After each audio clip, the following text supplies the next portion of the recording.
Ang mabuting balita ng Panginoon ayon kay San Mateo. Noong panahong iyon, may nagdala ng mga bata kay Jesus upang hilinging ipatong niya sa mga ito ang kanyang kamay at ipanalangin.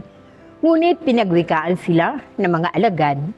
Datapwat sinabi ni Jesus, "Hayaan ninyong lumapit sa akin ang mga bata. Huwag niyo silang hadlangan, sapagkat sa mga katulad nila, naghahari ang Diyos."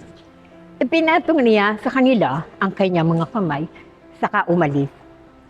Ang mabuting balita ng Panginoon. Minamahal ni Jesus ang mga bata. Alam niya na umaasa lamang sa mga nakatatanda ang mga ito.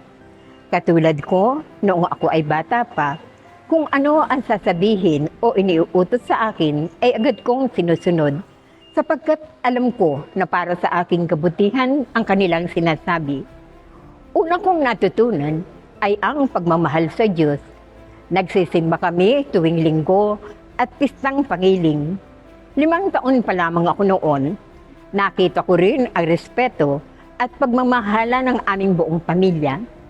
Mapalad ako sapagkat hinubog nila ang aking pagkatao. Simple lamang ang buhay namin. Masaya ang aming pamilya sapagkat may respeto at pagmamahalan ang bawat isa sa amin.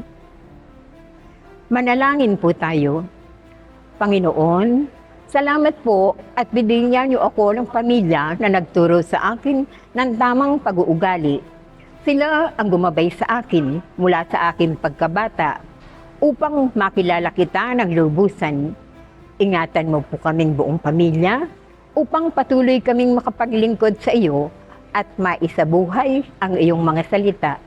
Ikaw po ang nasa gitna namin na handang tumulong sa amin.